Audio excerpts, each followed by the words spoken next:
Olá, pessoal, muito bem-vindos. Nós estamos iniciando, então, agora a nossa Masterclass sobre gestão de projetos e serviços. Estamos aqui com o Dimitri Campana, com o Gabriel Henkin, da BPH Advogados. É uma grande satisfação estar aqui com vocês. Eu gostaria de convidar quem está nos acompanhando pelo Instagram, para que acessem pelo YouTube, onde nós vamos estar compartilhando alguns slides e vai ter um melhor acompanhamento do que aqui pelo Instagram, tá ok? Pessoal, muito boa noite a todos. Primeiramente, gostaria de agradecer aí a presença do Gabriel e do Dimitri. Então, muito legal, são dois profissionais que eu sou fã, gosto muito de trabalhar, né? O Dimitri, já fomos parceiros há mais de uma década, né, Dimitri? Com o Gabriel também, né? Então, super importante contar aí com o conhecimento, e mais do que conhecimento, a experiência prática que vocês têm, tá? Pessoal, está tendo alguma microfonia? Se algum de vocês puderem mutar, seria o ideal, tá? Então, pessoal, eu gostaria de começar a nossa live de hoje, então, apresentando o Dimitri e o Gabriel, né? Então, o Dimitri e o Gabriel são dois profissionais de referência na área de gestão de projetos aí no país, né? O Dimitri foi diretor de empresas, né, de tecnologia, da área de consultoria também, tem uma larga experiência em gestão de projetos, inclusive com formação internacional, né? Atualmente, ele tem dado um foco muito grande em gestão de produtividade, gestão de tempo, né? Possui inúmeras certificações profissionais internacionais na área de projetos, né? E eu destaco também que o Dimitri tem uma característica que ele aplica no dia a dia dele muitas dessas ferramentas de gestão na sua carreira profissional, né, de triatleta, né? O Dimitri, inclusive, já representou o Brasil no Mundial de Triatlon e ele aplica muitas práticas de gestão nos seus treinos, é muito bacana, né? Tem um canal Triatleta na Vida, quem não puder acompanhe lá o Dimitri, é muito bacana, está sempre compartilhando, né, uma série de práticas e conhecimentos aí com toda a comunidade aí interessada em gestão. E o Gabriel, né, um profissional muito diferenciado, com experiência aí desde multinacionais, como Ernst Young, como auditor, né? Ele, além de advogado formado na FURB, ele tem especialização em gestão de projetos, em governança, né, em controladoria, tem diversas formações na FGV, e é uma característica rara, né, um profissional da advocacia com experiência em gestão, com conhecimento em gestão de projetos, e é isso que a gente vai querer conhecer um pouco hoje, Gabriel, um pouco dessa tua experiência, tudo que você vem realizando, né, na tua atividade profissional, aplicando essas boas práticas aí de gestão de projetos na área de serviços, né? Então, pessoal, muito bem-vindos. A nossa Masterclass hoje, né, um evento inédito, nossa primeira Masterclass aqui com parceiros e clientes aí da Airbox, né? A ideia de hoje é compartilhar muito no dia a dia, como é que vocês aplicam, o que vocês recomendam com os nossos participantes. Então, muito bem-vindos aí todos, quem nos acompanha pelo Instagram e também pelo YouTube. Na nossa bio, tem o link direto para o YouTube, onde fica muito mais fácil, inclusive a gente vai compartilhar alguns slides, e fica melhor de acompanhar por lá. Tá ok, pessoal? Então, muito bem-vindos, e agora a gente vai começar a nossa Masterclass. A gente distribuiu esse nosso encontro em 3 partes, tá? A primeira parte, a gente vai ter uma breve palestra sobre gestão de serviços e por que essa área é tão importante, né? E, na sequência, a gente vai entrar na parte prática, né? Conhecendo um pouquinho das experiências do Dimitri e do Gabriel no seu dia a dia, né? Sobre o Gabriel, não comentei, atualmente ele lidera, né, um núcleo específico, né, na BPH, que é um escritório muito consolidado aqui em Santa Catarina, principalmente na área societária, na área tributária, e tem se diferenciado por aplicar técnicas de gestão de projetos na advocacia. Isso é um case muito interessante que ele vai compartilhar conosco hoje, tá? Pessoal, eu vou compartilhar aqui pelo YouTube, tá, alguns slides. Quem tiver interesse de acompanhar, pode pegar o link lá na nossa bio, tá? Então, gostaria de confirmar, estão enxergando meus slides, pessoal, na tela? Tá tudo certo? Então, tá bom. Então, qual é a ideia da gente falar de gestão de projetos na área de serviços? A gente escuta muito falar de gestão de projetos em tecnologia, gestão de projetos na engenharia, mas na área de serviços quase nunca é falado, né? Então, a gente vai entender um pouquinho da diferença de gerenciar projetos de serviços. Depois, nós vamos ter um debate com os nossos convidados aqui sobre as boas práticas, e depois a gente vai entrar nas dicas e recomendações, tá? Dimitri, só me confirma se os slides estão aparecendo bem na tela. Vocês estão conseguindo visualizar? Maravilha. Então, tá bom. Pessoal, primeiro ponto que eu queria comentar, por que gestão de projetos na área de serviços é tão importante, tá? Eu escuto falar muito no nosso país que a parte mais importante da economia é o agro, é a indústria, mas não é, pessoal. O setor de serviços é o setor mais importante da nossa economia. O setor de serviços, ele representa 70% dos empregos e 60%, 69% do PIB.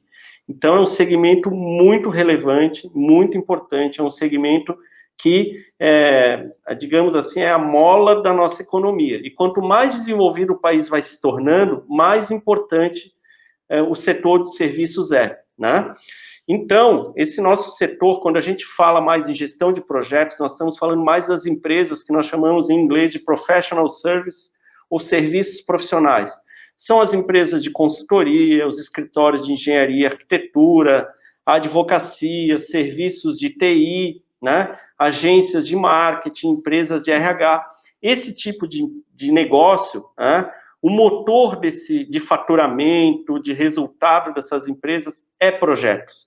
Essas empresas, elas são totalmente orientadas a projetos, né? Então, qualquer um desses negócios aqui, né, é altamente relevante, né, saber gerenciar projetos. E eu fico impressionado com a quantidade de empresas desses segmentos, onde, diferente de alguns exemplos, como a gente falou agora do Gabriel, que é um advogado que se especializou em gestão de projetos, né, muitos de quem atua nessas empresas de serviço mal conhecem ou mal dominam e gerenciam o projeto de uma forma muito pouco estruturada.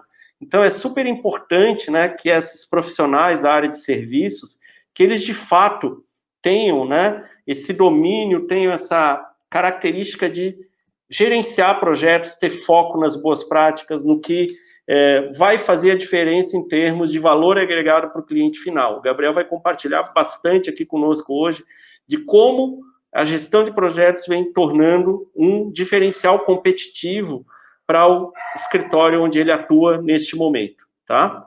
Então, pessoal, empresas de serviço profissional são empresas que têm alto valor agregado, que têm uma entrega muito personalizada, uma entrega complexa. Normalmente são times altamente especializados, os sócios envolvidos na entrega, e que tudo tem um alto valor no front office, né? Então, na entrega, no momento da linha de frente com o cliente, né? Então, essas características fazem, né, o setor de serviço ser, de professional services, né, desse tipo de negócio, ser altamente, né, complexo de gerenciar projetos nesse ambiente, né? Porque você tem que ter um alto grau de autonomia, você tem que ter muita flexibilidade, você normalmente não tem muitos clientes, e você tem que ser altamente personalizado. Então, olha que difícil, né? A gente tem um compromisso com data, com cronograma, com escopo, né?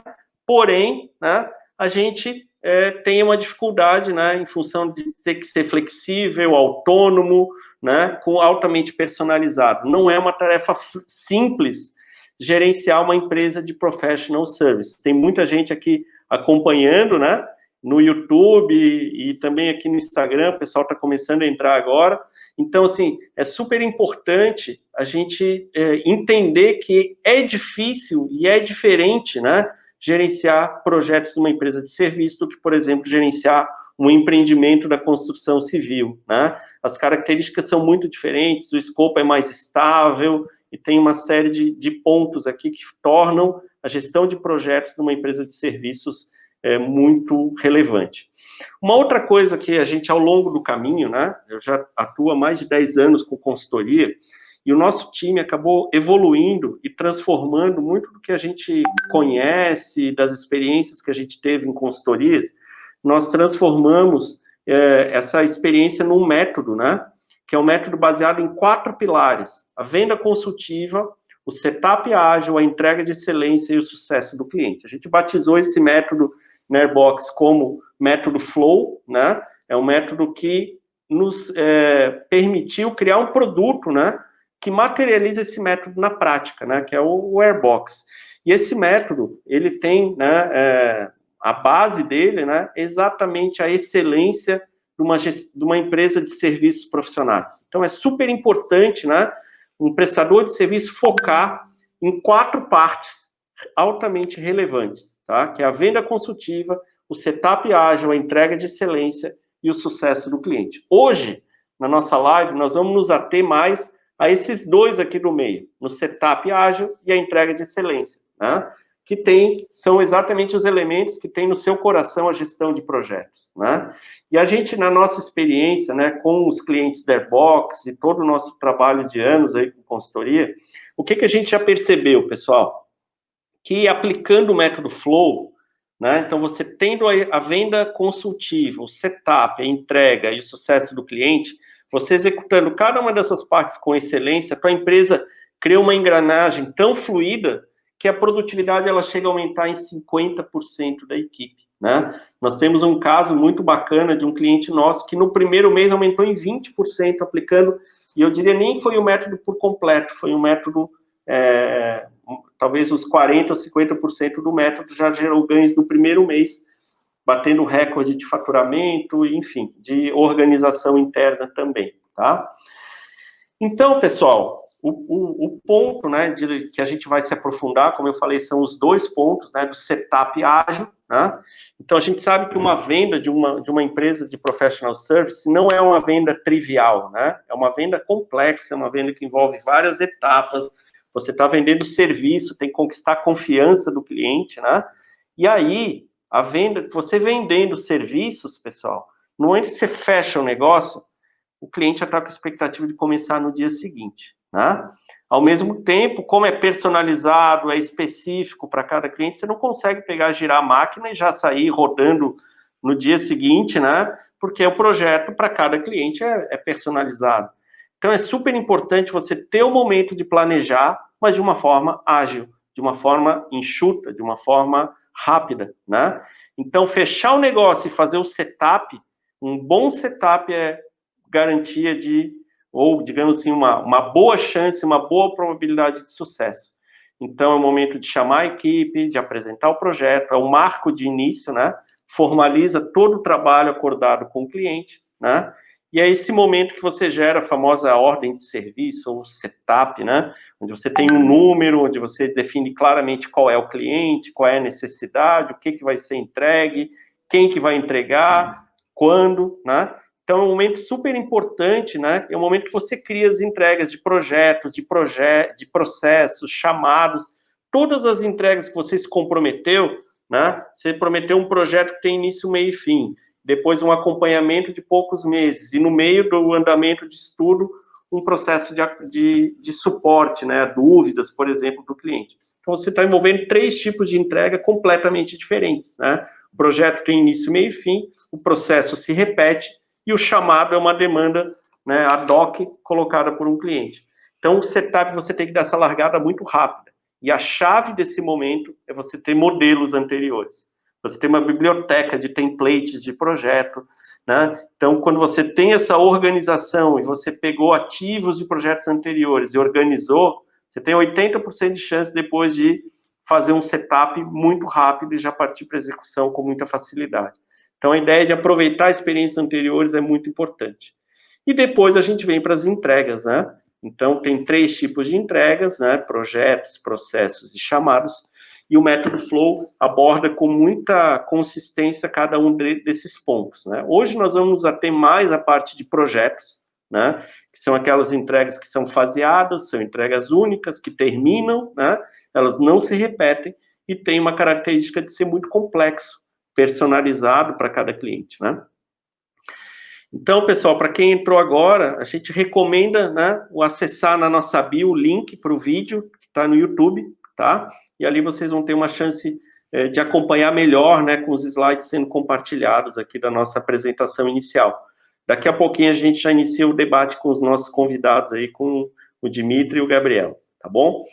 E aí, pessoal, a gente entra com a gestão de projetos, né? A gestão de projetos é o nosso foco da conversa hoje, é o projeto que gera mudança, que gera otimização, que gera resultado, e o projeto que é o grande desafio, né?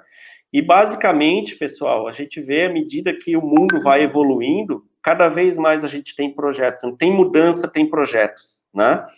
E a ideia de um projeto, né? Todo projeto nasce com uma ideia de um cliente, por exemplo, né? Que é submetido uma proposta, essa proposta ela é aprovada, né? Depois você tem todo o período da consultoria, onde depois que você termina o trabalho especializado, né? Aquilo entra em operação.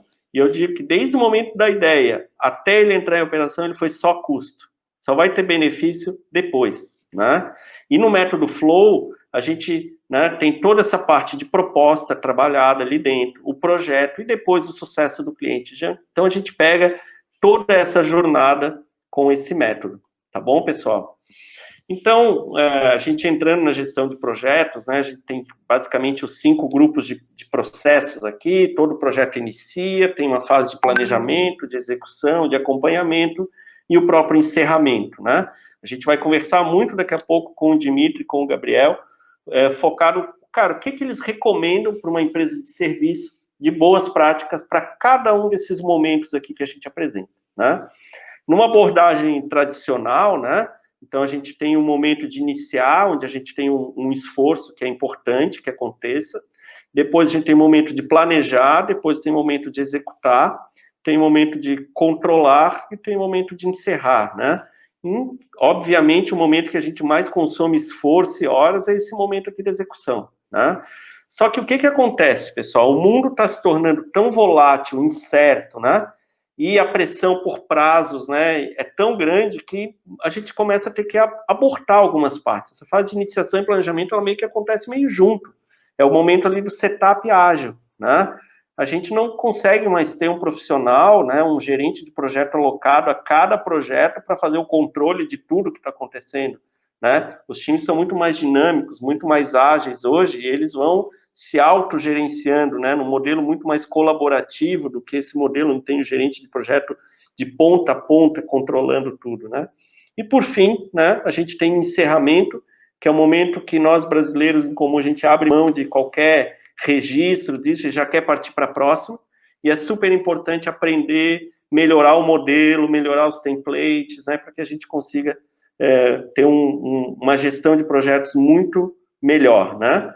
Enfim, a gente sabe que a gestão de projetos, a abordagem tradicional, ela é muito complexa, ela envolve 5 grupos de gerenciamento, 49 processos, 10 áreas de conhecimento. Então, o arcabouço, né, teórico da gestão de projetos, ela é muito complexa e torna muito difícil da gente colocar na prática. E a ideia da live de hoje, pessoal, é exatamente a gente compartilhar um pouquinho, tipo, tirar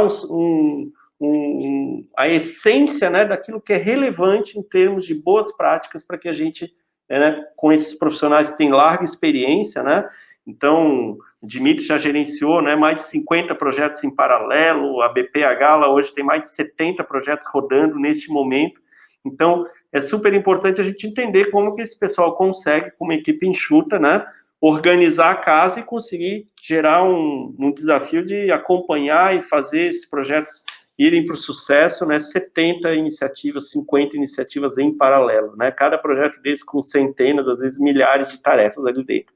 Então, não é uma tarefa simples. A gente vai conhecer um pouquinho a essência do que eles aplicam, né, numa empresa de serviços profissionais, né. Então, a gente vai ver algumas práticas de gestão de escopo, prazo, custos, riscos, comunicação, aquisições, enfim. Eles vão nos trazer algumas recomendações dessas áreas do que eles não abrem mão no seu dia a dia, né? Enfim, pessoal, a má notícia que a gente tem, né, é que a gente sabe que hoje a grande maioria dos projetos fracassam, né? E é engraçado porque a gente tem um enorme volume de informação hoje em termos de gestão de projetos. Nunca se produziu tanto conteúdo e os projetos estão fracassando cada vez mais, né? Nós temos 72% dos projetos fracassando, temos 82 bilhões de dólares, né, de desperdício anual, temos 46% dos recursos alocados, né, em projetos fracassados, e 1 a cada 4 produtos que se desenvolve no mercado hoje, só 1 a cada 4, né, se tornam sucesso comercial, né? Isso é realmente impressionante, né, pessoal? Então, a gente entender que esses projetos, a grande maioria fracassa, né? E a gente vê também que muitas empresas, né, que investem em planejamento, que colocam uma energia muito grande planejando os projetos, desenhando a sua estratégia, somente 10% conseguem executar. Então, a gente já sabe o enorme nível de desperdício que nós temos aí, né, para que esses projetos não tenham sucesso e a gente vai entender um pouquinho, porque a gente sabe que esses dois profissionais, tanto o Dimitri como o Gabriel, eles têm uma estatística muito diferente dessa, né? E os seus projetos acabam tendo um resultado muito superior do que essa média de 10% aqui, né? E a ideia é a gente conhecer um pouquinho agora dessas iniciativas que eles aplicam, tá ok? Pessoal, encerramos aqui a nossa primeira parte da live, né? Então, gostaria de iniciar agora nosso primeiro ciclo de debates aí, né? Tem algumas questões aqui para colocar aí para o Dimitri e o Gabriel. Eu começo fazendo uma pergunta, né, para o Dimitri, né? Focando muito no início dos projetos, né, Dimitri? Eu digo que o início do projeto já é o próprio DNA, né? Então, começar um projeto com o pé direito, né, ajuda e muito, né? E é uma etapa que muitos gerentes de projeto, muitos profissionais da área de consultoria executam mal ou abrem mão dessa etapa, né? Já partem direto para a execução sem iniciar bem. E eu começo perguntando para o Dimitri, Dimitri, você que trabalhou em, talvez, centenas de projetos, né? Teve projetos grandes aí, de migração de RPs enormes, né? No começo da carreira, depois muitos projetos com grandes empresas aí, né? Foi diretor de projetos de uma empresa muito bacana aqui de Florianópolis. E o que tu não abre mão, Dimitri, no início de um projeto? Quer compartilhar com a gente aí? Bem-vindo, né? Show de bola. Bom, boa noite, obrigado, Miguel. Boa noite, Gabriel. Boa noite a todo mundo que está nos acompanhando aqui pelo YouTube e pelo Instagram também. E, bom, indo bem direto ao ponto, né? O que eu não abro mão no início de qualquer projeto é o alinhamento de expectativas. Então, alguns projetos às vezes eles nascem por uma ideia, né, dentro da própria empresa, ou, como a gente está falando de serviços, né, na verdade, o projeto nasce em função da assinatura de um contrato. Então, assim, foi assinado um contrato, tem a prestação do serviço, já existia algum tipo de escopo combinado, né, algum tipo de entrega combinada, e nesse momento, antes de iniciar, a primeira coisa que eu não abro mão é a gente fazer o alinhamento de expectativas. Então, quando a gente fala em prestação de serviço, é muito comum a área que vai receber o serviço que a gente vai prestar ser, não necessariamente, as pessoas que compõem essa área não serem necessariamente as mesmas pessoas que participaram da negociação. Então, assim, é pegar o contrato, né, a gente desenhar o escopo, e eu gosto de usar uma ferramenta muito bacana chamada PM Canvas, que é o Project Model Canvas, onde a gente coloca ali justificativa, qual que é o escopo. Então, a gente, de uma forma colaborativa, é um cartaz, na verdade, que a gente fixa na parede. Agora, com essa questão da pandemia, a gente acaba fazendo isso online, né? Coloca ali no PowerPoint, vai preenchendo os post-its eletrônicos. Mas esse alinhamento é muito importante para a gente confirmar aquilo que vai ser entregue, tá? Então, nesse início, eu acho que o PM Canvas eu não abro mão, eu sou muito fã dessa ferramenta. E a segunda técnica, ou ferramenta, que inclusive está no PMBOK, é a gente desenhar o escopo em formas de post-its. Ou, né, para quem não conhece a WBS ou a EAP, a estrutura analítica do projeto, a gente pega a entrega do serviço e quebra ela em partes menores, né, ou em pedaços. Então, a gente divide o projeto em pedaços menores ou entregas menores, de forma que, se eu entregar cada post-it, ou cada post-it é uma entrega, né? O conjunto desses post-its formam a grande entrega. Então, se desenha, faz o PM Canvas, se mergulha um pouco mais, se desenha essa WBS, esse escopo, e faz uma nova validação. E aí, a grande dica que eu dou quando a gente termina de desenhar essa EAP é explicar para o cliente, ou explicar para as partes envolvidas, que tudo que eles estão vendo ali, que está desenhado, é o que vai ser entregue. Tudo que você não está vendo é o que não vai ser entregue. Então, a gente olha assim, você está vendo, vamos falar de uma implantação, né? Vai ser feita a implantação de um sistema, por exemplo. E aí está lá, implantação, módulo A, módulo B, e aí assim, cadê o treinamento, né? Aí você tem um post-it chamado, se não tem um post-it chamado treinamento, significa que a gente não vai dar o treinamento. Mas tem um post-it lá, treinamento. Só que é interessante também dessa ferramenta não deixar esse post-it tão genérico, né? Ou post-it caixa preta, como eu digo, né? Sim, vai ser dado um treinamento, ok, mas que tipo de treinamento? Vai ser dado um treinamento básico, avançado, intermediário? Então, a gente quebra esse post-it treinamento em 3 post-its. Não, é o treinamento básico, avançado e intermediário. Estou dando um exemplo, né? Mas para ficar claro, a ideia dessa ferramenta é ficar claro para todo mundo que está envolvido ali de que são 3 treinamentos. Né? Então, eu não abro mão desse esclarecimento, né, dessa visão clara do que vai ser entregue e o que não vai ser entregue. Por quê? Porque todo o cronograma, depois que vem na sequência, ele é montado exatamente em cima dessas entregas. Então, o passo seguinte é cada post-it desse eu coloco na linha do tempo. Né? Eu coloco, isso aqui vai ser feito nessa semana, nessa quinzena. Eu gosto de trabalhar no primeiro momento em quinzenas, e depois meses, né? Então, qual que é o foco da quinzena? Depois se mergulha com a equipe o que vai ser feito na semana e até no dia. Mas, no primeiro momento, a gente pode trabalhar com quinzena 1, quinzena 2. E aí, Miguel, essa dica é super importante, que eu recomendo sempre no início do projeto. Você falou super bem da questão de que hoje todo mundo está com pressa, né? A gente não tem mais tempo, como gerente de projeto, de ficar desenhando um cronograma detalhado, né? O que eu vou fazer na quarta, né? E na quinta-feira daqui a 2 meses, o que eu vou estar fazendo exatamente? Então, é um preciosismo que não cabe mais. Então, por isso que uma dica de ouro aí é trabalhar no primeiro momento em quinzenas. Olha, na quinzena 1, eu vou te entregar isso aqui. Esse post-it. Mas qual dia? Isso, em ciclos. Né? O pessoal chama de método ágil de sprints, né? Ou seja, não preocupe nem lá na frente. Eu crio desafios claros para esse momento agora inicial, né? Isso, e aí, exatamente. E aí o meu comprometimento com o cliente, ou quem vai receber a entrega, é na quinzena. Falei, olha, no final, na quinzena, vamos falar, estamos em setembro, né? Na primeira quinzena de outubro, vejam, olha a expressão que eu estou, a forma como eu estou falando, né? Na primeira semana, na primeira quinzena de outubro, eu vou estar te entregando isso aqui. Eu não falei qual dia, eu falei na primeira quinzena. Na pior das hipóteses, no dia, estou com o cronograma aqui do lado, por isso que eu estou olhando, até dia 16 de outubro eu te entrego, que seria a pior data, né? Mas eu posso te entregar antes. Então, esse acordo com o cliente a nível de quinzena é muito legal. Claro que se o projeto tiver uma data, um marco específico, vai ter um evento, uma inauguração, alguma coisa do tipo, a gente aí procura exatamente esses eventos e aí fixa ali, né? A data, tem que ocorrer naquele dia.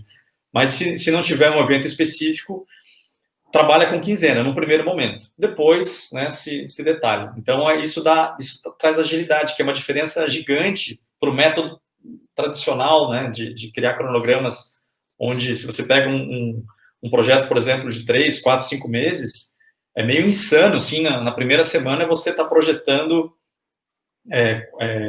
em qual quinta-feira, daqui a 3 meses, você vai estar entregando alguma coisa. É claro que vai falhar. É claro que vai falhar. Né? Não tem como acertar. No fim, é um grande desperdício até de tempo, né, Dmitry? Porque você tem uma coisa que gera um conforto, fica todo mundo, temos um cronograma. Mas é muita incerteza envolvida até lá, que muitas vezes não faz muito sentido. Esse trabalho hoje, muito em ciclos curtos, faz muito mais sentido, né? Sim. Legal, Dmitry, muito bom, obrigado. Ô, Dmitry, algumas pessoas estão comentando da dificuldade com o áudio aqui no Instagram. Quem entrou no Instagram, pessoal, a gente tem na nossa bio o link do YouTube, tá? Onde lá a gente está tendo um melhor acompanhamento dessa live, com compartilhamento de slides, enfim, a gente recomenda quem puder acessar via YouTube, tá bom? Na nossa bio tem o link lá, tá? E Gabriel? Então, boa noite, Gabriel. Obrigado também pela tua presença aqui. E a gente queria entender um pouquinho, né? Eu sei que o escritório está implementando várias mudanças, né? A gente está no momento de muita transição, mas um dos pontos eu sei que vocês estão trabalhando é a passagem de bastão para garantir esse início do projeto da melhor forma possível, né? Então, eu queria ouvir de vocês, né, da experiência da BPH e da tua própria experiência anterior, né, em grandes empresas e outros escritórios de advocacia, o que você acha importante para dar a largada de um projeto jurídico, né? A experiência do Dimitri é mais tecnologia, mas num projeto jurídico, o que você considera assim, fundamental para que o projeto comece com o pé direito? Boa noite a todos, boa noite, Dimitri, obrigado, Miguel, pelo espaço. Com relação à passagem de bastão, e a gente acabou dando esse nome, para que fase do projeto, né? Quando você mostrou a questão do setup ágil, né? É justamente essa fase na qual vai haver a transição da venda para a equipe interna, né? Então, o que foi vendido de fato ao cliente, para que a gente possa montar esse setup da maneira mais fidedigna possível. E eu gostei muito da fala do Dimitri com relação ao alinhamento de expectativas, porque o nosso projeto vai ter que atender aquilo que foi vendido ao cliente.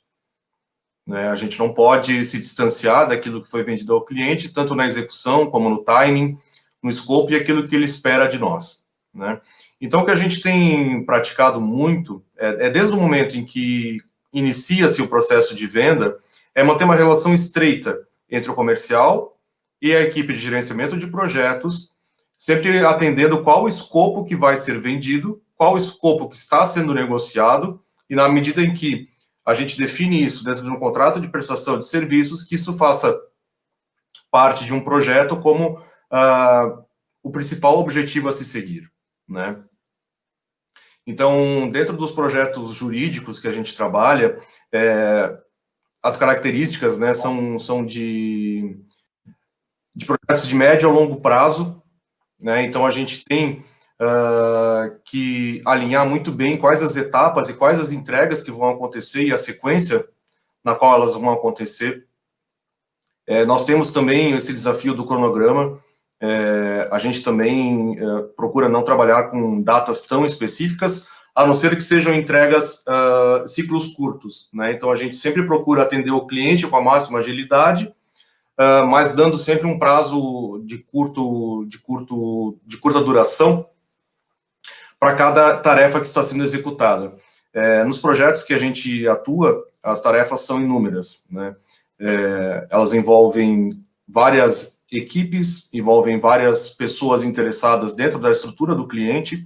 Então, a gestão do cronograma e a gestão das atividades, ela se torna complexa na medida em que a gente vai ter várias pessoas dentro da nossa equipe se comunicando com várias pessoas dentro da equipe do cliente. Nós vamos ter controladores, nós vamos ter os sócios, nós vamos ter o CEO, nós vamos ter alguém da contabilidade atuando junto, né?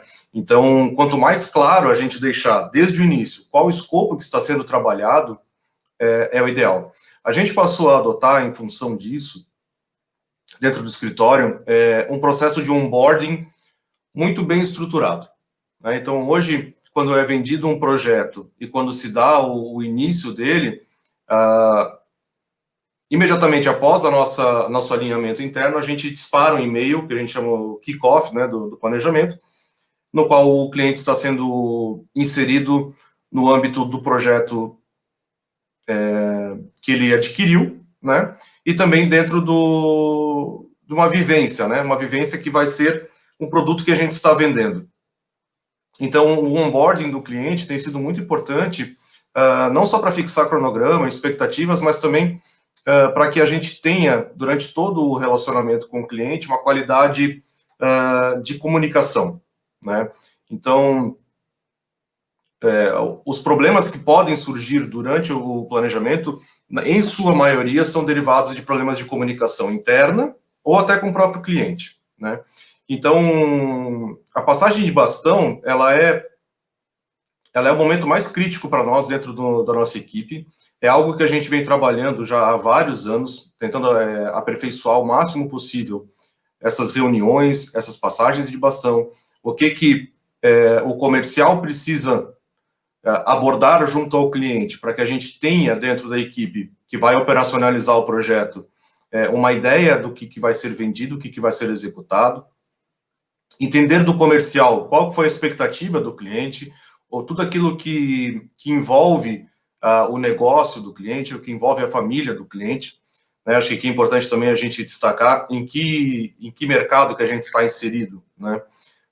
O nosso escritório tem trabalhado em diversas frentes que envolvem, em especial, o negócio do cliente e o seu patrimônio e a sua família. Né? Então, a gente está falando de algo que o cliente conquistou a duras penas, né? E estamos pegando esse patrimônio e essa conquista dele, projetando para frente. Né? Então, é uma relação estreita de muita confiança que tem que ser muito bem estruturada. Né? Então, o onboarding e essa passagem de bastão, ela não vai acontecer uma só vez. Claro que ela vai acontecer de forma principal no momento do kickoff do projeto, onde a gente vai montar o escopo, onde a gente vai montar, como bem disse o Dimitri também, esses posts maiores e também as subtarefas, né, que vão derivar dessas entregas que estão sendo combinadas, né, e distribuí-las entre a equipe. Mas, como a gente lida muito com capital intelectual e muito em função de emoções e de decisões familiares, decisões de negócio, né, não é raro a gente ter que fazer uma pivotagem do projeto no meio do caminho. Né? Então, essa pivotagem ela tem que ser muito bem estruturada também para que a gente não perca aquilo que a gente construiu até aquele momento e para que a gente também não falhe de novo, né, em acertar o alvo que o cliente está esperando. Né? Então, existem decisões do cliente no momento inicial que talvez ele não tenha um envolvimento emocional tão grande, mas que durante o processo ele possa sentir algo que ele deixa desconfortável, então que exija uma nova passagem de bastão. Né? Então, aquela pessoa do comercial que é responsável pelo farming, né, que é responsável pelo relacionamento próximo ao cliente, inclusive até podendo vender novos produtos durante o planejamento, né, durante o projeto, é possível que a gente tenha que fazer em diversos momentos essa pivotagem, essa nova passagem de bastão. Certo. Isso costuma ser muito saudável. Né? Certo. Gabriel, então, assim, o que fica claro, né, tanto pela tua fala como pela do Dimitri, é que esse estágio inicial da largada do projeto, parece que o momento mais crítico, de fato, é o momento, né, é o momento da comunicação. Né? Parece que a grande dor desse início do projeto é a comunicação. Né? O maior risco é a equipe não entender bem o que foi vendido, é o risco daquela passagem de bastão da comercial para a equipe que vai fazer a entrega de fato, e o risco é esquecer alguma coisa, não ter alguma tarefa bem alinhada, não ter algum desalinhamento, algum problema em termos de planejamento do projeto. E isso, né, se começar torto aí, ele vai torto até o final do projeto, vai gerar um momento aí muito crítico. Então, assim, me parece, pessoal, que esse seria uma dica, assim, seria uma das práticas, pelo que vocês comentaram, de maior custo-benefício, né? Porque não é um momento muito intensivo em horas, mas é um momento que, cara, se você acertar, você tem muito ganho, se você errar ali no início, o custo pode ser muito alto com o cliente, de insatisfação. Eu digo que até, muitas vezes, é retrabalho, né, pessoal? Gera muito retrabalho, né? Então, muito legal a fala de vocês, né? Deu uma ênfase muito grande para a passagem de bastão e para um problema de comunicação. Perfeito? Querem acrescentar mais alguma coisa, Dimitri, Gabriel, sobre esse ponto, não? Sim. Só uma observação. Esse é um efeito para minimizar bastante, né? Mas mesmo assim o jogo não está garantido. Sim, é só o começo, né? É a largada. É só o começo. E por que eu digo isso, né? Porque nesse início, quando a gente fala assim, não, a gente vai fazer um processo de alinhamento e tal, né? O que eu percebo na prática? O cliente ele ainda está com pressa. Então, a gente fala assim, não, então o escopo vai ser assim, isso, é isso aí, vai, né? Ele não quer ficar alinhando o escopo. Na verdade, se a gente se colocar na posição do cliente, ele já alinhou toda essa expectativa dele, o que ele queria, com o comercial. Então, ele muitas vezes não entende por que ele tem que detalhar de novo com uma outra pessoa, às vezes com o gerente de projeto. Então, a tendência natural dele é assim, cara, ok, é isso aí. Então, a gente acaba, às vezes, cumprindo bem o processo. Não, a gente fez o alinhamento. Só que depois, isso, claro, a gente acaba, eu ia usar a expressão pagando a conta, não, né? Mas a gente acaba notando essa problemática no meio da execução, porque daí quando vem as entregas, ele fala, não era bem isso. Mas a gente não fez o alinhamento lá? Fez. Sim. Ele, cara, mas no dia eu achei que era e não é. Então, assim, o desafio continua, né? O desafio continua em ficar monitorando e controlando cada entrega, né? Então, o gerente do projeto, embora até essa prática seja muito válida, porque sem ela, então, né, nem se fala no caos, né? Mas com ela, isso não garante ainda os terremotos que haverão em função da... Sem dúvida. Começa com o pé direito, mas não garante sucesso. Né? Eu achei até tímida quando tu mostraste aquele gráfico com relação às etapas do projeto, né? Achei tímida a curva do monitoramento. Né? Ela, em especial no nosso caso, né? Como a gente tem... Sim, não pode falar, Gabriel, pode concluir. Não, como a gente mantém uma proximidade muito grande com o cliente, né? E são coisas que muitas vezes dependem muito do cliente. Esse monitoramento ele é no mínimo semanal. Sem dúvida, sim. Pessoal, eu queria a Shirley, que trabalha muito com essa parte de comunicação, né? Uma parceira também de longa data. Ela colocou aqui, né? Que a comunicação conecta todas as pontas e dá fluidez ao negócio. Então, tudo que vocês falaram está muito alinhado com essa fala da Shirley, né? Então, a comunicação conecta, de fato, essas pontas, né? E fazem essa fluidez começar a acontecer. É um elemento que ajuda muito, né? Não garante sucesso, como o Dimitri falou, mas ajuda muito.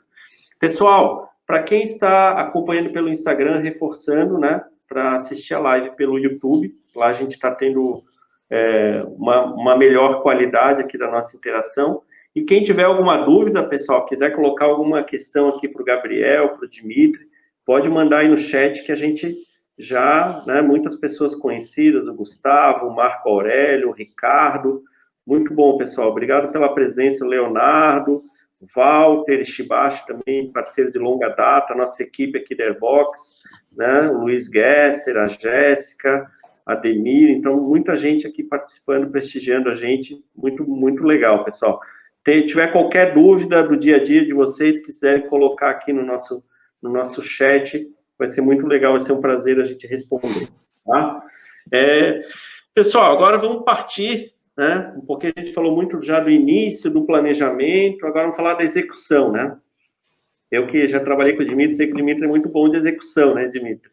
Então, assim, eu queria começar também perguntando para o Dimitri, né, o que ele usa no dia a dia, né, eu sei que o Dimitri gosta muito de formar times, né, ele delega bastante para a equipe e tudo mais. Como é que você faz para criar um time de alta performance de execução, Dimitri? Qual que é a dica que tu tem para passar para quem está participando aqui conosco?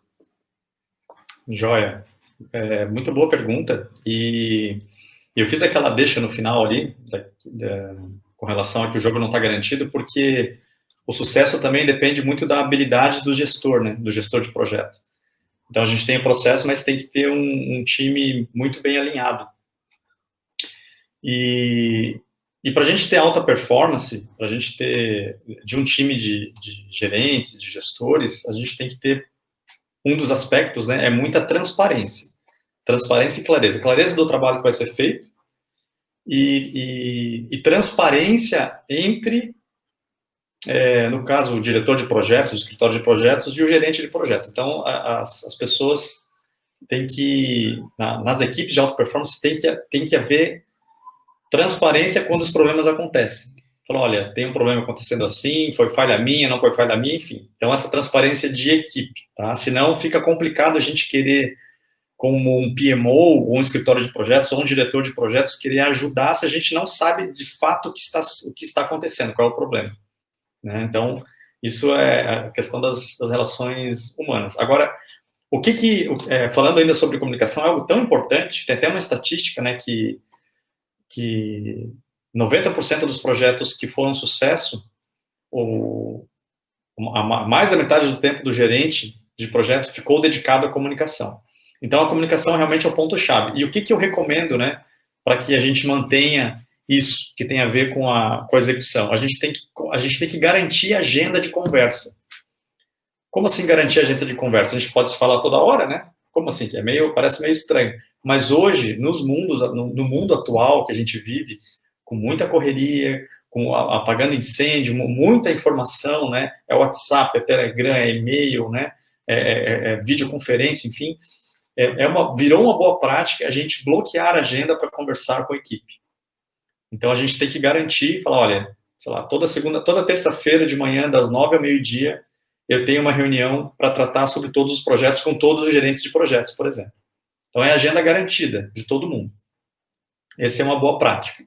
Né? E nessa agenda, claro que se a gente tiver 50, 70 projetos, obviamente não vai dar para falar de todos os projetos. É muito projeto. Só que a gente tem que focar o quê? Aí usa as técnicas não do PMBOK, mas me fugiu o nome lá da metodologia britânica. Do Prince2.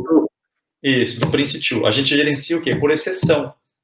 Né? Então, é um pouco de perda de tempo eu ficar ouvindo do gerente de projetos sobre projetos que está tudo certo. Ele vai falar assim, olha, aqui deu certo, eu consegui entregar, né? Essa parte a gente pode ver depois, mas quando a gente reúne equipe, o tempo é precioso, então vamos direto nas dores.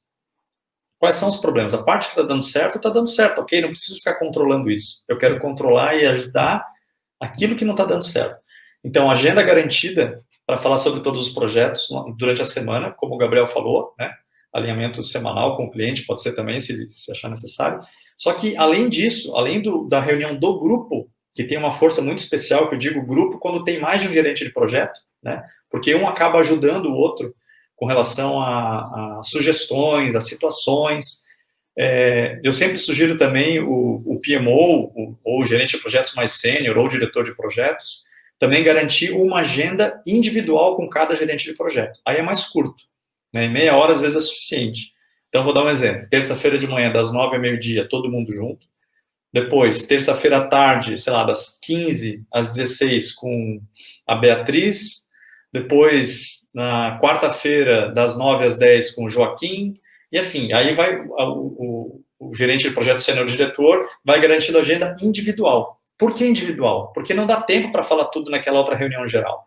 Existem peculiaridades, existem projetos mais críticos. E aí, então, você se dedica para mergulhar naquele projeto. Isso, Miguel, traz uma tranquilidade absurda para a equipe. Absurda. Porque se a gente não garante a agenda, na prática, está todo mundo na correria, eu falo, não, eu vou marcar contigo hoje. Ah, hoje não deu, amanhã eu falo contigo. Aí o diretor de projetos ou o PMO, o cara foi tomado por uma outra reunião extraordinária com o cliente ou com o CEO, sei lá, não deu para falar de novo. Aí quando vê, não deu, passou uma semana, não deu, e tudo vai se acumulando. Então, é fundamental hoje, uma dica bem bacana que eu dou é fechar a agenda. Tem que ter, pelo menos, uma reunião em grupo, fechada, bloqueada. Aí as regras são, não marque, então, no meu exemplo, né? Terça-feira de manhã, ninguém marca nada, ninguém marca reunião de apresentação, reunião com o cliente, não, é sagrado. É uma cerimônia, o nome já diz, né? Cerimônia lembra coisas sagradas, cerimônia de casamento, então, é uma cerimônia, é uma garantia de agenda. Então, isso funciona muito bem. E aí se discute todas as questões e problemáticas do projeto. Legal. Ô, Dimitri, o Guga Demetri, né, ele comentou agora da questão da pressa é diferente de cadência. E os clientes confundem isso direto, né? E isso que tu está comentando tem muito a ver com cadência de gestão, né? Então, hoje em dia, a gente está falando muito de disciplina e de, né? Então, eu noto, por exemplo, a nossa equipe da Airbox, né? A gente criou com esse processo da pandemia uma cadência incrível, assim, que a gente percebe nos gráficos o aumento da produtividade. Reunião diária, reunião semanal de OKR, reunião todo dia da equipe. Essa cadência vai dando uma disciplina, né? Nem sempre a gente quer realizar aquela reunião, mas todo mundo faz um esforço, né? De fazer todo dia no mesmo horário, e isso gera um engajamento muito grande, gera uma confiança na equipe, que isso é super importante, sabe? Que todo dia, por mais que um tenha um problema, um dia não possa participar, mas a gente, na média, a gente tem uma realização muito grande, essa cadência, ela é super importante, é um ponto muito legal colocado aí, Dimitri. E, Gabriel, e vocês, né? O Paulo Rocha fez um comentário, Paulo, obrigado, que nessa onda que estamos vivendo de reuniões remotas, quais são os desafios do gerente de projeto no novo cenário? Uma ótima pergunta, hein? Primeiro, as equipes estão todas remotas na BPH, Gabriel? A gente passou grande tempo com toda a equipe remota. Hoje nós temos um processo de revezamento de colaboradores, o que força, na verdade, também a fazer as reuniões Que tamanho tem a equipe hoje, remotas, Gabriel, né? Da BPH? Hoje, no núcleo societário, nós estamos em 5 profissionais. Como um todo? No escritório, nós estamos perto dos 30 profissionais. Falando com relação a questões de reunião remota, acho que o que mais pegou no início e que demorou um tempo para todo mundo se adaptar, e não só a equipe, mas também com o cliente, primeiro é o controle de tempo. Quando está todo mundo em casa, parece que a noção de tempo ela muda, né? Então você está sempre disponível e nunca disponível também, né? Então as reuniões tinham uma tendência a durar horas e horas, porque estava todo mundo confortável na sua casa, não tinha lugar para ir, né? Então isso começou a atrapalhar demais a agenda. Em especial quando a gente tem reuniões, e daí com relação ao que o Dimitri trouxe, né? Nós temos aí a nossa cerimônia na segunda-feira à tarde, dificultando até a realização da nossa reunião interna, né? Porque como a nossa equipe é muito enxuta, então nós temos o gerenciamento e a execução muito próximos, né? Então, o tempo de reunião, muitas vezes, é o tempo que se rouba da execução. Então, esse foi o grande desafio. Hoje, a gente não sente mais isso. Hoje, a gente tem conseguido fazer reuniões de meia hora, 15 minutos com o cliente. Tem sido muito eficiente, né? Aumentou muito a comunicação via WhatsApp e e-mail. Então, a gente também tenta evitar ao máximo a realização de um appointment, né? De qualquer tipo de reunião que possa ser resolvido com um áudio, né, de WhatsApp. Então, a gente no fim, começou a cuidar melhor do tempo. Certo. Acho que isso abriu muitos olhos da equipe, né? Então, o tempo realmente é algo valioso, em especial aquele tempo em que a equipe ou o cliente, a gente pode estar junto, mesmo que seja de forma remota. Bacana, perfeito.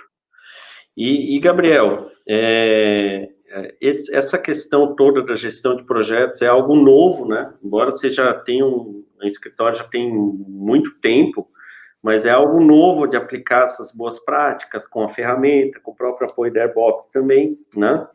Mas eu sei que essa questão toda da gestão de projetos, para vocês, está se tornando um diferencial competitivo do escritório, né?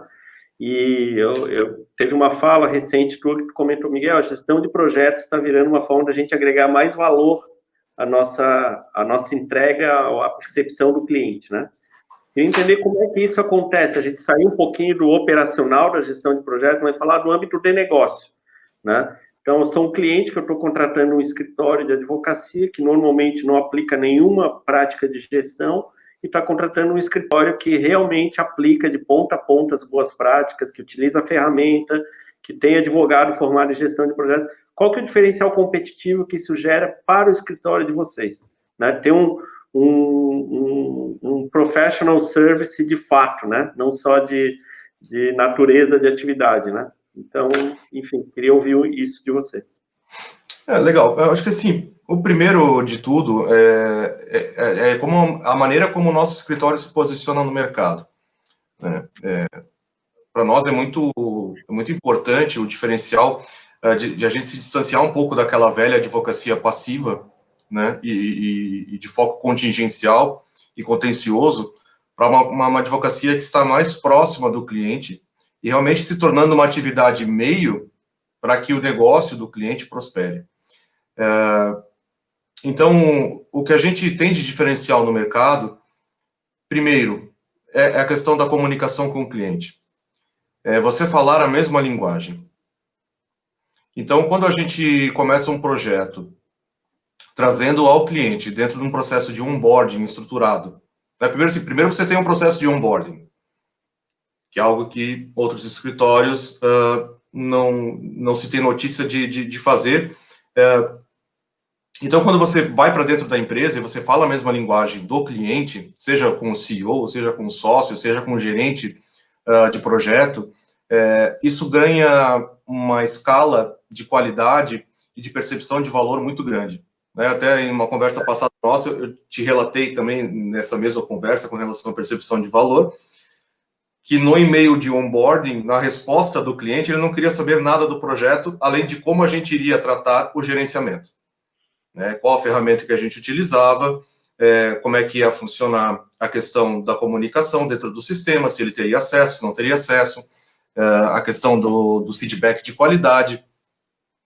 Então, você ter um processo de gerenciamento do projeto no qual o cliente se sinta confortável, e confortável a gente fala, estamos falando a mesma linguagem do cliente, é o mesmo método que ele vai usar nos seus projetos, na sua empresa, isso agrega muito valor na parceria. E como a gente tem relacionamentos de médio a longo prazo, no mínimo com o cliente, né, se a gente for falar de apenas um projeto, mas nós temos clientes que perduram mais tempo dentro do nosso relacionamento, é essencial que a gente tenha essa boa prática de se comunicar e estar no mesmo nível do cliente, pelo menos em relação às práticas de gestão.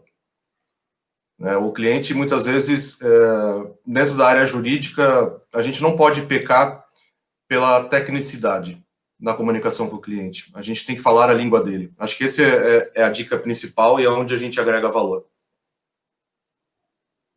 Muito bom, muito legal, Gabriel. Então, gestão de projetos, vocês entendem que é o grande diferencial aí da gestão de, digamos assim, da agregação de valor do escritório, além da competência técnica, né? Muito legal, muito bacana. Dimitri, a gente está chegando na reta final aqui no Instagram, né? Já está chegando no limite de tempo. Então, quem quiser aí nos acompanhar, né, partir para o YouTube, temos na nossa bio o link, tá bom? Muito obrigado pela presença de vocês aí no Instagram. E agora a gente fica só no YouTube, tá? E aí, pessoal, a gente retornando aqui para a gente entrar na nossa reta final, tá? A gente está aí com 52 pessoas online. Muito obrigado, pessoal, pelo prestígio. Muito legal contar com vocês aqui, vários clientes, parceiros, né? E prospects, enfim, muito bom. Dimitri, agora a minha pergunta final aí é para você, tá? A gente falou do início, falou do acompanhamento, né? E eu, na verdade, eu tenho duas perguntas para ti, né? A primeira, quais as dicas que você dá para o encerramento, né? Para um bom encerramento de projeto, que é uma etapa, muitas vezes, ela é deixada em segundo plano. Cara, o que a gente deve fazer para encerrar um projeto com sucesso? E o segundo ponto, né, uma dúvida aqui que o André, né, o André é profissional também, Gabriel, trabalha no escritório de advocacia, tem uma grande experiência aí na área de projetos, e o André coloca qual é a diferença de um gestor de projetos na área de serviços. Qual que é a diferença de gerenciar projeto de serviços de outras áreas, tá? Enfim, eu queria te colocar essas duas perguntas, Dimitri. Dicas para terminar o projeto de uma forma bem objetiva e o que diferencia a gestão de projetos de serviço, tá bom? Joia. Bom, com relação ao encerramento do projeto, é muito importante a gente formalizar isso, né, através do que a gente chama de um termo de aceite final. A gente pode fazer isso gradualmente também, né, durante o projeto, as entregas, à medida que a gente for quitando os post-its, eu falei post-its, mas os cards eletrônicos ali, a gente pode ir pedindo para os cards mais importantes já ir colhendo isso, para criar marcos, né? Mas isso não exclui de quando o projeto como um todo termina,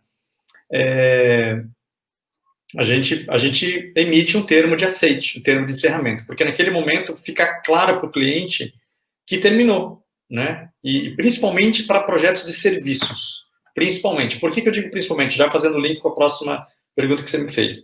Porque o que são projetos que não são projetos de prestação de serviços? Vamos pegar um projeto de uma entrega de uma casa, né? Não é um serviço, é uma casa, a entrega é a casa. Então, quando você termina a casa, está muito claro, o cliente está vendo, olha, né? Está aqui a casa, né? Não tem dúvida que a casa está ali, ela existe. Agora, um serviço, quando você está entregando uma prestação de serviço, vamos falar numa implantação de um sistema, você não consegue ver, né? Na verdade, você entregou um processo, a estruturação de algo, a entrega, ela não é palpável. Então, isso pode dar muito... Oi? É intangível, né, Dimitri? É intangível. Fica subjetivo, né? Fica subjetivo. E essa é a principal diferença, então, do gerente dos projetos de serviço para os projetos onde existe essa entrega palpável, né? Então, a gente tem que ter muito mais diálogo, muito mais comunicação, né? Muito mais acompanhamento com relação às expectativas para mostrar para o cliente que, de fato, aquele serviço está entregue. Muitas vezes, alguns projetos de serviço, ele só se dá como concluído, alguns contratos são assim, quando o cliente verifica algum tipo de retorno através de indicadores, né? Por exemplo, eu contratei uma empresa para fazer a estruturação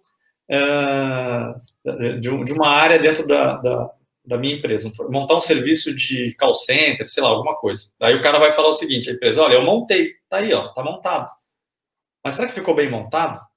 Eu quero ver esse negócio funcionar. É um serviço, né? Você vai prestar um serviço de consultoria. Eu contratei as pessoas que você falou que tinha que contratar.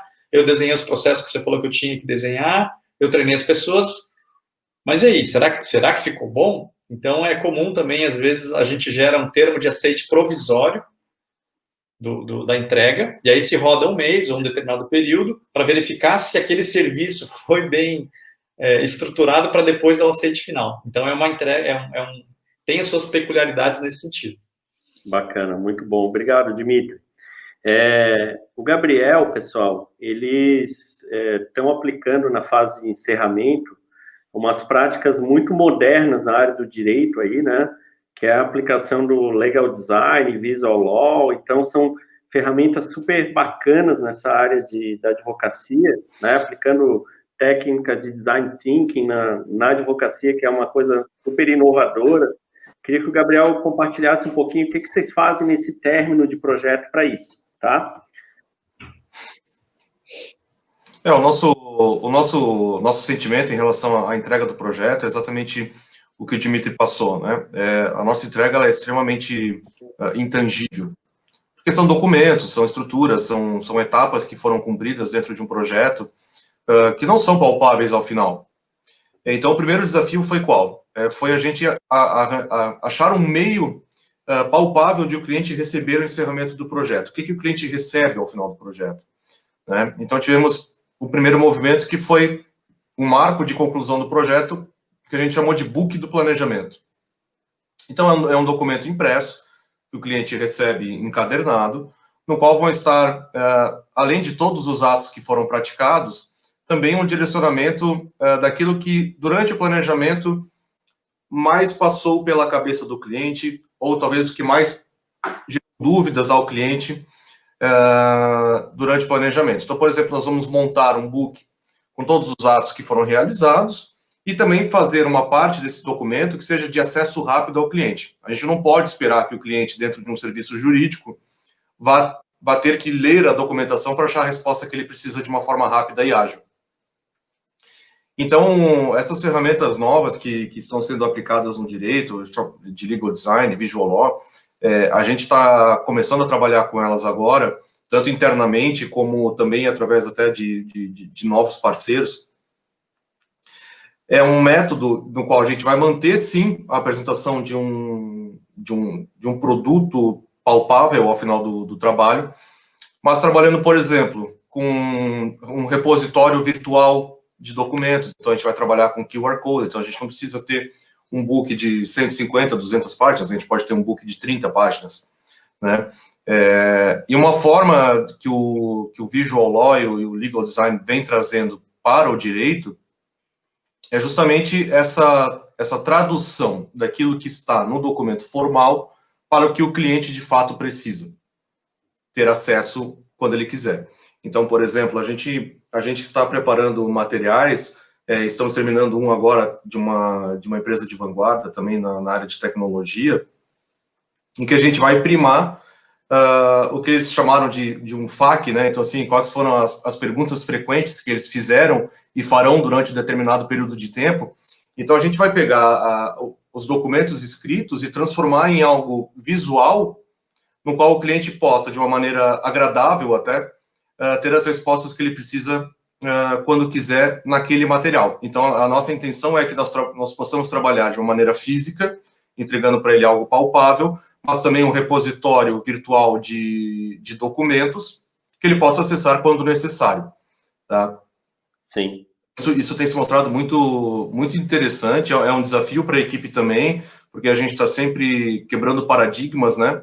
Então, é mais uma flexibilização daquela velha advocacia, é mais um passo em direção a estar na parceria com o cliente e entender que o que a gente faz, o destinatário final é o cliente, e não o nosso próprio escrever, né? Fica claro, né, que gerenciar projeto de serviço tem um desafio de materializar o intangível no final, né? Esse, eu acho que é o resumo, né? Vocês estão materializando de uma forma, o Dimitri também tentava de outras, mas o importante é ter uma entrega clara e definida, né? Isso é muito importante, muito bom. O Daniel coloca na importância de falar a linguagem do cliente, né? Então, chamando o cliente até de parceiro, muito bom. Obrigado, Daniel, pelo comentário. Pessoal, uma dica que eu queria deixar no final, né, que eu acho que é super importante, que faz parte do método Flow, que está no encerramento aí do projeto, que é a questão de construir um case, de avaliar o sucesso do cliente, né? Então, assim, a empresa de serviço, ela é muito intangível, ela não tem um produto que o cliente consiga tocar. Então, o principal ativo de uma empresa de professional service, de uma firma, é construir um case no final, né?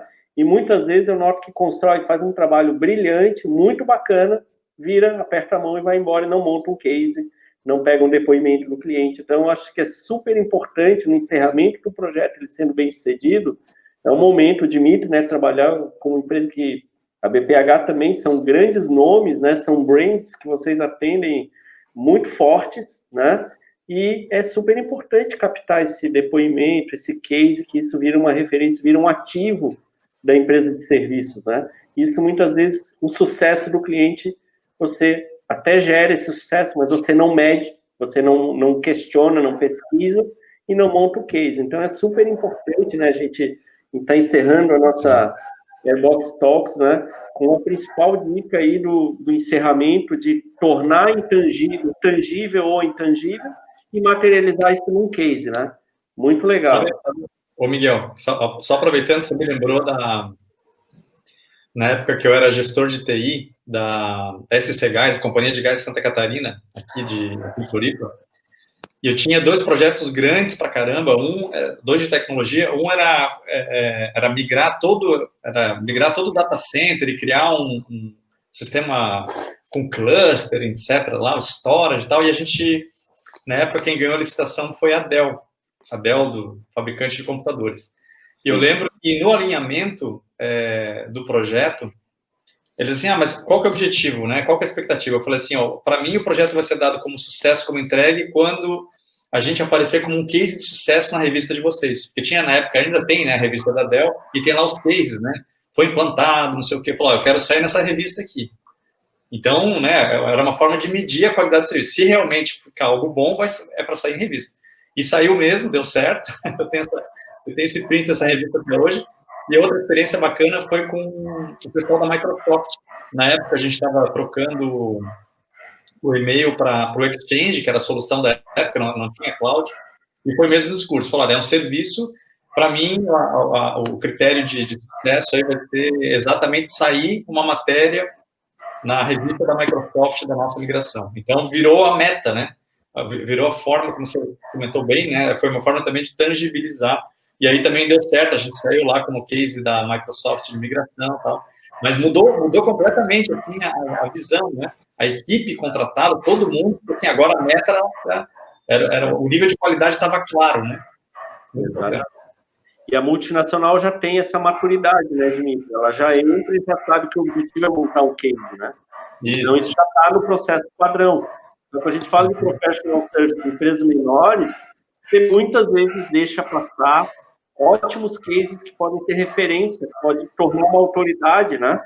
E aí te permite gerar escala, contratar clientes cada vez maiores, e você, né, você fez todo o trabalho, né, a parte difícil você fez, e no final você não gerou esse ativo para a tua organização, né? Que gera uma, digamos assim, um requisito de autoridade que é super importante um cliente assinando embaixo das entregas que você fez, né? Enfim, é uma dica final. Pessoal, eu queria abrir o espaço para cada um de vocês, se quiser compartilhar mais alguma dica, né? A gente passou até um pouquinho do horário e fiquem à vontade. Gostaria, o Guga Demetri, né, da Syncor, profissional super reconhecido no mercado, um grande parceiro, comenta, né, o fã da Airbox aqui, que é a ferramenta capaz de unir a proximidade e o procedimento. Sensacional. Muito bom, Guga. Obrigado pelo depoimento, tá? E aí, pessoal? Então, deixo a palavra final aí para vocês. Um minutinho para cada um, se quiser compartilhar alguma dica aí com os nossos internautas.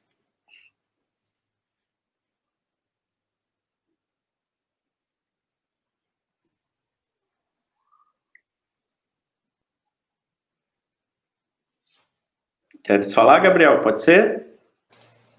Pode, claro.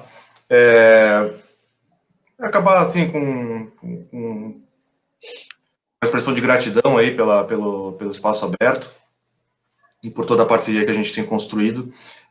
Acho que o que é vital, e isso a gente não se cansa nunca de buscar, que é estar com a excelência de serviço, e isso inevitavelmente vai passar por você estruturar o seu gerenciamento de projeto e revisar e se questionar todo dia se o que você está fazendo é o melhor que pode ser feito, né? Então, é isso que a gente procura em cada etapa do nosso projeto, desde a prospecção até a entrega do serviço, é algo que incansavelmente a gente busca estar à frente e junto com o cliente o máximo possível, tá? E nisso, como estamos dentro do Airbox Talks, né?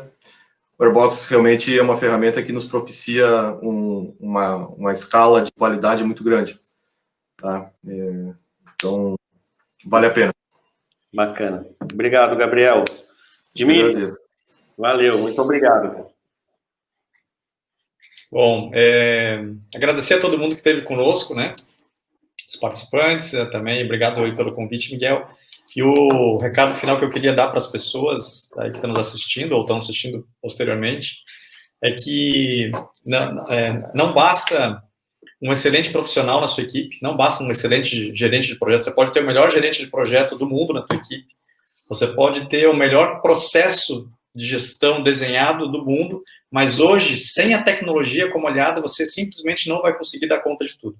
Então, a gente tem que explorar a tecnologia a nosso favor. Não tem como, é humanamente impossível hoje, com tantas variáveis, tantas mudanças, tanto dinamismo que o mercado exige, a gente querer fazer isso tudo na mão, né?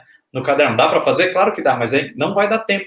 Não vai dar tempo. Então, a gente precisa trazer a tecnologia como olhada, e o Airbox realmente é fantástico, ele dá um dinamismo muito grande e unir tudo, né? A gente tem que ter bons profissionais, a gente tem que ter um processo estruturado e a gente tem que ter uma boa ferramenta tecnológica para poder nos apoiar. Então, são hoje 3 pilares importantíssimos, né?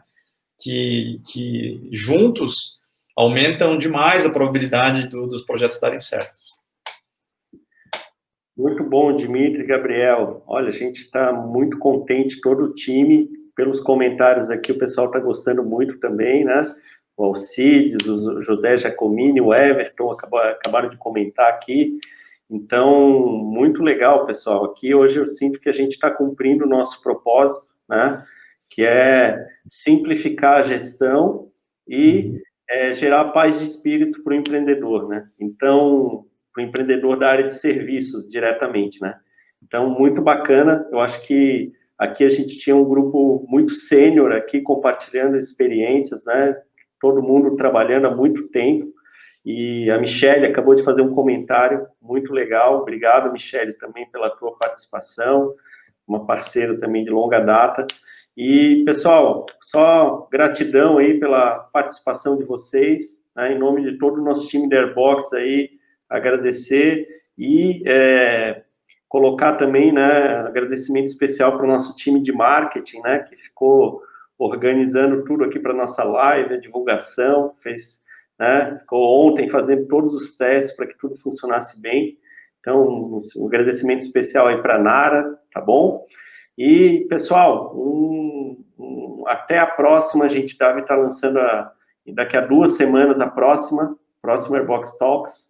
Então, estão convidados aí a retornar, tá bom, pessoal? E muito obrigado, mais uma vez, Gabriel e Dimitri. Um grande abraço, pessoal. Valeu. Valeu. Tchau, tchau. Tchau, tchau.